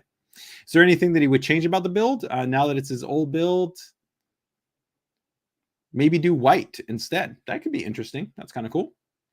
Took him a couple of days to put it together, and predominantly was using it for gaming. So Battlefield 4, PUBG, Hitman, Icarus, and Valheim. And so this was actually his first ASUS motherboard and graphics card. It was stable and reliable, worked well. That's the same reason why I actually used ASUS for his new system. And he's really big fan of the ASUS auto overclocking technologies, as well as the fan expert for controlling his systems, fans, keeping everything nice and cool and quiet. Michael, kudos, thumbs up, well done, especially for being your first hardline build. All right, so let's go ahead and take a look at our very last build. And this one's just one that I went ahead and threw in there for fun. It's one of actually our scenario builds that we've got here, but it's a cool little build that I wanted to show off, just kind of a little bit of our kind of orientation in the design that we have on one of our cool chassis, which is the Z11. So let's go ahead and check this out. So the Z11, if you're not aware, is our mini ITX chassis, but actually supports mini DTX. It's a little bit larger form factor, but the cool thing about it is, as you can see right here, that you can actually have different orientations. So you'll see right here that we've got our ROG Strix Series graphics card. Now, when we originally designed it, we've had some people that have built it with 30 series graphics cards, but it was only designed actually for the up to the 20 series. And that's because the 20 series actually have a different Z height. They're a little bit smaller, more compact than the 30 series, which got quite a bit larger. But you can see right here, all that really nice front I/O. You've got USB, USB, Type-C, USB, and USB. So 5 USB ports all on the front. You've got, of course, your mesh filter right there. And you can orientate this in different chassis, a vertical orientation or in a horizontal orientation. You can see that you've also got your original Ryzen cooler in there. And this is also using our impact board, so our mini DTX board. And of course, you've got the shroud right there, right? Overall, and of course, with that nice ROG setup. But let's go ahead and take a look at the different orientation for this chassis. So give me 1 second to load this one up. So you can see that there's actually different orientations for it. The alternate orientation, so let me actually put them side by side so you guys can actually see them side by side, and then we'll take a look at a closer orientation. All right, so if we take a look right here, you can see you can run it in the vertical orientation or in the horizontal orientation. In the kind of the vertical orientation, you'll see right here, you have, of course, all the access right there to the I/O. You get the visibility to the actual graphics card, and you get the cool little kind of ROG logo right there, right? And the horizontal, though, it gives it a little bit of a different vibe, right? And you can still see that you got visibility there, but this offers a higher level of thermal performance. Now, both of them, you still have actually good thermal performance, and we actually benchmarked it quite a bit. I actually have internal benchmark data that I've put it in the group if anybody was interested in it. But you'll see this is the actual configuration. Not as many people run, but I like this setup, and I think it looks kind of cool and different. And you have actually higher levels of thermal performance in this configuration because you essentially have more intake airflow, right? So you can see right here, we can now see a different setup where we have the ROG Strix LC cooler in there. The graphics card isn't visible, but you get a little bit of the backlighting that's on the back of the card. Of course, you can still see the memory in terms of the RGB lighting, and you can also still see the RGB on the PSU shroud. So a little bit of a different orientation. What do you guys think? Do you like the horizontal or do you like the vertical orientation? Which one do you prefer? Now, I know that they've got different cooler setups in there, but I like both of them. And they both look cool, but I'm definitely a fan of this orientation right here, which is going to be the horizontal orientation. This one's my favorite. And of course, it's got a nice little cool setup right there in terms of all the core hardware, right? So that's looking pretty sweet. Hey, Rhodes, happy to have you here, man. Thanks for joining us here on the stream. And so lastly, right here, I want to go ahead and show you guys the last orientation that we've got right here and set up. And this is the other cool element about the Z11, where we actually worked with partners and we actually have distro plate support for this chassis. And it actually could support custom water cooling. So you can see right here, it's got the custom water cooled kind of layout, which is pretty cool as well. So here you can see the radiator. There you can actually see the pump and the res. You can see the block, the hardline tubing, and then the GPU set up.